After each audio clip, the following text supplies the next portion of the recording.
Assalamualaikum warahmatullahi wabarakatuh. Perkenalkan, nama saya Zaidagel Al-Fatoni. Saya dari kelas 12 TJKT. Di sini saya akan melakukan ceramah kecil untuk praktek PAI. Sebelumnya, hadirin sekalian yang dirahmati Allah, marilah kita senantiasa memanjatkan puji syukur kehadirat Allah Subhanahu wa Ta'ala atas segala nikmat yang diberikan kepada kita, baik berupa nikmat iman, Islam maupun kesehatan. Semoga salawat dan salam senantiasa tercurah kepada junjungan kita Nabi Muhammad SAW beserta keluarga, sahabat, dan umatnya hingga akhir zaman. Pada kesempatan kali ini, izinkan saya menyampaikan sedikit ilmu tentang sifat munafik yang harus kita jauhi agar tidak menjadi golongan yang dibenci Allah Subhanahu wa Ta'ala. Definisi munafik: munafik berasal dari kata nifak yang berarti berpura-pura.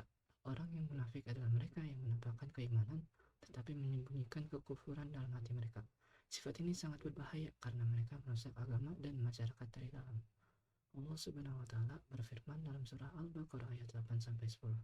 Dan di antara manusia ada yang berkata, kami beriman kepada Allah dan hari akhir. Padahal mereka itu bukanlah orang-orang yang beriman. Mereka hendak menipu Allah dan orang-orang yang beriman. Padahal mereka hanya menipu diri mereka sendiri, sedang mereka tidak sadar. Dalam hati mereka ada penyakit, lalu Allah menambah penyakitnya. Dan bagi mereka azab yang pedih disebabkan mereka berdosa. Quran Surat Al-Baqarah ayat 8-10. Ayat ini menjelaskan bahwa orang munafik berpura-pura menjadi bagian dari umat Islam, tetapi sebenarnya hati mereka dipenuhi penyakit berupa keraguan, kebencian, atau keinginan untuk merusak. Ciri-ciri orang munafik. Dalam hadis yang diriwayatkan oleh Abdullah bin Amr bin Al-Ash, Rasulullah SAW bersabda, ada 3 tanda orang munafik. Jika berbicara ia berdusta, jika berjanji ia mengingkari, dan jika diberi amanah ia berkhianat. Hadis riwayat Bukhari dan Muslim. Ciri-ciri ini harus menjadi pengingat bagi kita semua untuk selalu menjaga lisan, memenuhi janji, dan memelihara amanah yang diberikan kepada kita. Orang munafik memiliki sifat yang merusak hubungan dengan Allah dan sesama manusia. Bahaya kemunafikan. Allah Subhanahu wa Ta'ala telah menjelaskan bahwa tempat orang munafik adalah di neraka yang paling bawah, lebih buruk dari tempat orang kafir. Firman-Nya dalam surat An-Nisa ayat 145. Sesungguhnya orang-orang munafik itu ditempatkan pada tingkatan yang paling bawah dari neraka, dan kamu tidak akan mendapat seorang penolong pun bagi mereka.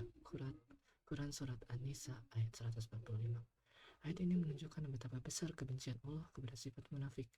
Mereka tidak hanya merusak diri sendiri, tetapi juga melemahkan umat Islam. Adapun berbagai cara untuk menghindari sifat munafik, yaitu 1. Meningkatkan keamanan dan keimanan dan ketakwaan. 2. Berpegang pada kejujuran. 3. Menepati janji. 4. Amanah dalam tugas dan tanggung jawab. Hadirin yang dirahmati Allah Subhanahu wa Ta'ala, marilah kita introspeksi diri, memperbaiki akhlak, dan menjauhkan diri dari sifat-sifat munafik dengan berpegang teguh pada ajaran Allah dan sunnah Rasulullah Sallallahu Alaihi Wasallam. Insya Allah kita akan selamat dari sifat yang tercela ini. Semoga Allah menjadikan kita hamba yang jujur, amanah, dan istiqomah di jalannya. Sekian dari saya. Wassalamualaikum warahmatullahi wabarakatuh.